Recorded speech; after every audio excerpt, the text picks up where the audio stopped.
Non mais, t'as vu ça? Il a délibérément craché par terre. Non mais, tu le sais pourtant qu'on fait pas ça. Allez, tu vas dans ta chambre. Comment? Il a frappé son camarade. Ah, bah, c'est vraiment étrange, hein, parce qu'on en parle pourtant à la maison. Hein. On sait qu'on ne frappe pas ses camarades. Hein. Mais de toute façon, vous inquiétez pas. Dès qu'on rentre à la maison, il est puni. Alors, votre enfant a fait une bêtise. Avez-vous déjà mis en place des règles précises et réalisables? Si ce n'est pas encore le cas, regardez ma vidéo précédente sur les règles nécessaires à mettre en place à la maison. Et si ça a déjà été fait, alors que faire face à de la rébellion? Eh bien, regardez dans cette vidéo, découvrez mes 4 étapes à suivre dans ces cas-là. Et pour recevoir une notification à chaque fois que je publierai une nouvelle vidéo, n'hésitez pas à vous abonner et à cliquer sur la petite clochette.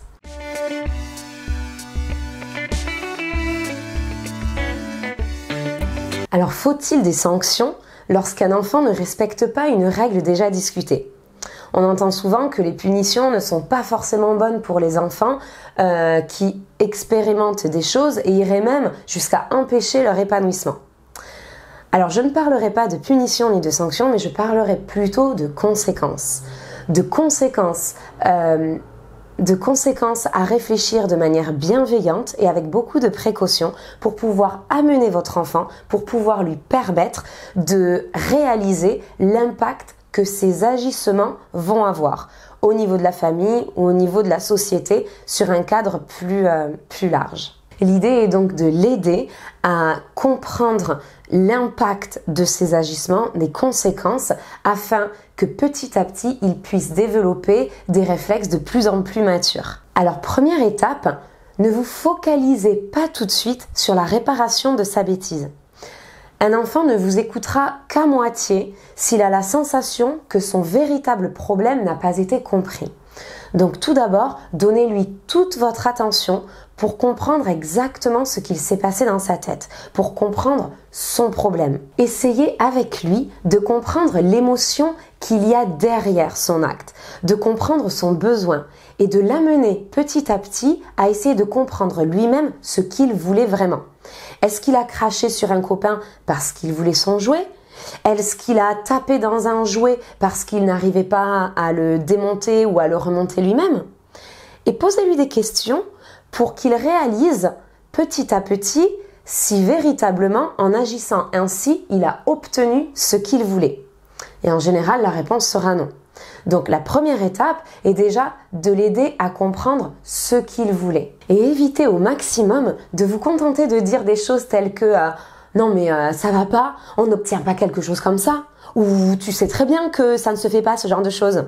Parce que dans ce cas-là, votre enfant va se sentir tout simplement honteux. Et cela risque de le bloquer pour essayer de comprendre tranquillement ce qu'il voulait vraiment. Il a réellement besoin de votre aide pour ça. Souvenez-vous, votre enfant est en cours de développement. Donc c'est bien difficile pour lui de réussir à se comprendre. Vous êtes son guide. Et cela peut parfois s'avérer plus compliqué que ce que l'on pense. Peut-être qu'il refuse de ranger sa chambre parce qu'il a passé une mauvaise journée. Peut-être qu'il s'énerve contre son petit frère ou qu'il se met à le taper parce que lui-même a subi des moqueries pendant la classe, durant la journée. Petit à petit, il va falloir que vous lui posiez des questions pour détricoter un petit peu les fils de ses émotions qui ont dû s'en mêler. Et prendre le temps, lui donner beaucoup de patience pour réussir à comprendre pourquoi, à ce moment-là, il n'a pas réussi à respecter une règle de la maison. Pourquoi cela était trop difficile. Et puis alors, essayez de trouver une solution pour calmer cette émotion qui était en train de l'envahir. S'il voulait seulement un jeu et il ne savait pas comment le demander et il a tapé, alors vous allez en parler avec lui. Vous allez essayer de vous demander ensemble comment obtenir ce qu'il voulait. Mais si le problème principal est qu'il y avait une frustration venant de sa journée, alors à ce moment-là, prenez déjà le temps de le calmer, de l'apaiser. Peut-être que s'il s'est fait gronder par la maîtresse, par exemple, eh bien vous pouvez lui proposer d'en parler le lendemain avec elle, en sa compagnie. Peut-être que s'il a subi les moqueries d'un copain ou de sa meilleure copine, vous pouvez ensemble essayer d'appeler cette copine ou les parents de cette copine pour en parler tranquillement. Si en réalité une règle n'a pas été respectée parce qu'il y a tout un florilège d'émotions qui se passe en lui, alors il va falloir s'occuper de ce problème-là, tout d'abord, afin de l'apaiser, afin de le calmer et ensuite revenir à sa bêtise. Et alors maintenant, comment agit-on face à la transgression elle-même? Eh bien, mon étape numéro 2, celle-ci, ne doit avoir lieu surtout qu'une fois que le véritable problème a été compris, qu'une fois que l'on sait ce que votre enfant, ce que son enfant voulait réellement, l'étape 2 arrive seulement à ce moment-là. Et alors ici, essayez de vous montrer le plus compatissant possible. Votre enfant a fait une erreur et il le sait. Une conséquence va tomber. C'est comme nous, lorsque nous ne respectons pas un élément du code de la route, nous savons qu'une conséquence va tomber, mais autant qu'elle tombe avec douceur, ça aide à la vivre de manière plus sereine. Expliquez bien à votre enfant que tout le monde fait des erreurs et que même nous avons le droit de faire ces erreurs. C'est grâce à elles que l'on comprend, c'est grâce à elles que l'on évolue et qu'on peut passer à un degré de compréhension du monde de plus en plus intéressant. Expliquez-lui par ailleurs que vous aussi, vous faites des erreurs. Parlez-lui par exemple du permis de conduire. Prenez cet exemple-là en expliquant que lorsqu'on manque au règlement de la route, du code de la route, eh bien on nous enlève des points. Ou alors nous devons payer une amende. Et que ceci nous permet également de mieux nous souvenir, de mieux mesurer la gravité de ce que l'on a fait. Expliquez-lui que lorsque l'on fait une petite erreur, eh bien la conséquence est petite, et lorsqu'on fait une grosse erreur, eh bien la conséquence sera proportionnelle. Et la troisième étape, une fois que nous nous sommes montrés compatissants, concerne la réparation. Et oui, réparer plutôt qu'imposer une punition est beaucoup plus constructif pour votre enfant puisqu'il va réaliser de ses propres yeux ce qu'a créé sa bêtise. S'il a cassé un jouet par exemple, eh bien on peut essayer de le réparer ensemble. S'il a renversé son assiette, alors on va prendre le torchon, on va prendre le balai et on va nettoyer la table et le sol. Dans ma classe par exemple, lorsqu'un enfant était un peu énervé et se mettait à lancer une boîte de feutres, eh bien on allait passer du temps à ramasser les feutres un par un et à les organiser comme ils l'étaient avant. Je lui expliquais bien que les femmes de ménage ou que les hommes de ménage n'avaient pas le temps pour ça, que eux ils avaient à s'occuper d'autres tâches de ménage et que donc il fallait bien que quelqu'un les range si on voulait pouvoir réutiliser ces feutres. Et en rangeant, moi-même en l'accompagnant bien sûr dans cette étape, eh bien il y avait une espèce de solidarité qui commençait et les autres enfants qui se remplissaient d'empathie et de compassion eh bien venaient l'aider et ça créait une énergie de pardon, une énergie de solidarité où on voyait que oui, on peut faire des bêtises mais on peut aussi les réparer et lorsqu'on commence, les autres peuvent aussi venir nous aider. Et s'il a déchiré le dessin de son frère ou le dessin d'un copain par exemple, eh bien il peut essayer de lui refaire. Ou alors il peut essayer de lui proposer de le faire avec son copain, avec son frère, mais être vraiment dans cette démarche de réparation. Essayer de revenir sur sa bêtise, ça ne sera pas exactement comme avant, mais au moins on essaye. Et la quatrième étape, c'est celle du moment de s'excuser. Et oui, parce que la réparation concerne des actes, concerne des faits. Il y a eu des dégâts matériels, d'accord, on essaye de les réparer matériellement.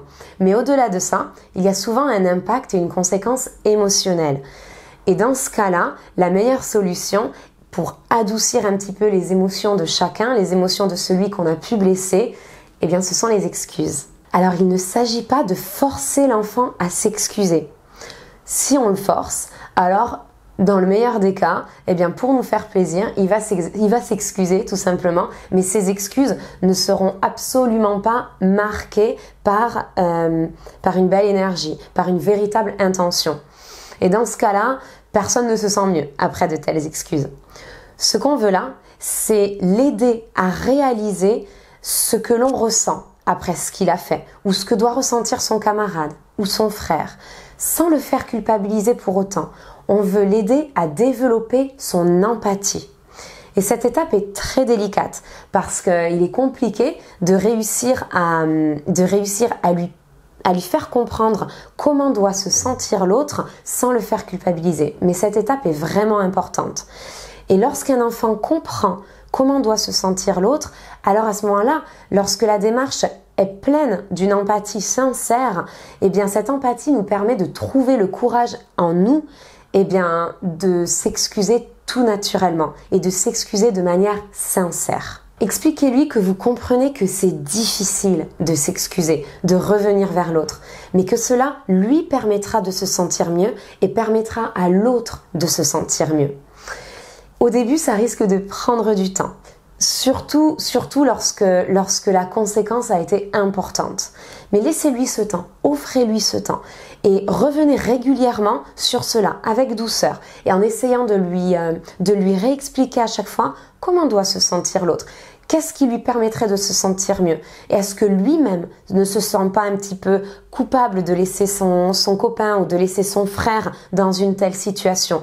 Revenez dessus régulièrement sans culpabiliser.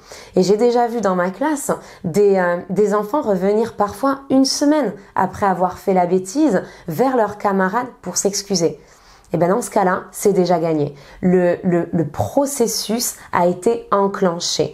Le système des excuses a été compris. Et lorsqu'on choisit de ne pas suivre des étapes permettant à l'enfant de comprendre les conséquences de ses actes, lorsqu'on cède à l'énervement ou au cri face à une bêtise que son enfant a fait, eh bien cela mène l'enfant à se protéger de tout ça. Parce qu'en fait, il n'a absolument pas envie de faire face à une explosion de colère. Donc cela risque petit à petit d'amener l'enfant à mentir ou à accuser d'autres enfants, à ne pas assumer ses bêtises. Et ça, c'est quelque chose que l'on veut éviter parce que chaque bêtise est une opportunité pour l'enfant de mieux comprendre l'impact de ses agissements, de mieux comprendre à quel point nous sommes tous connectés les uns aux autres et à quel point ce que l'on fait ou ce que l'on va dire va avoir une conséquence sur les autres. Et cela va être une opportunité absolument fabuleuse également de développer des qualités humaines telles que l'empathie, telles que le pardon. Et ce sont des qualités qu'il gardera à vie. Alors cela est un investissement en termes de temps, en termes d'énergie, c'est vrai, mais c'est un fabuleux cadeau que vous faites à votre enfant à chaque fois que vous prenez le temps de revenir sur une bêtise et que vous l'amenez sur le processus d'une meilleure compréhension de ce qu'il a fait. Et si vous aussi vous avez des conseils ou des petites précisions à apporter pour gérer les petites bêtises de vos enfants, eh bien n'hésitez pas à nous les mettre en commentaire afin d'aider d'autres parents. Alors maintenant, je pourrais comprendre l'une des questions qui pourrait arriver, qui concerne une de mes étapes que j'ai dit être un peu délicate, où l'on doit faire appel à l'empathie de son enfant. Alors étant déjà au clair avec ce qu'est l'empathie. Est-ce naturel? Est-ce à développer? Y a-t-il des stratégies, un entraînement particulier pour pouvoir aider son enfant sur ce chemin-là? Eh bien, j'ai créé une série de 3 vidéos dans lesquelles j'explique en détail ce qu'est l'empathie, d'où elle vient, et je vous donne des stratégies, un petit entraînement, des petits exercices à faire pour aider votre enfant à développer sa propre empathie. Je vous retrouve donc dans ma vidéo suivante parlant de ce thème. Si vous avez aimé cette vidéo, n'hésitez pas à la partager et à l'indiquer en cliquant sur le petit bouton j'aime. Et puis je vous retrouve très vite sur mon nouveau thème.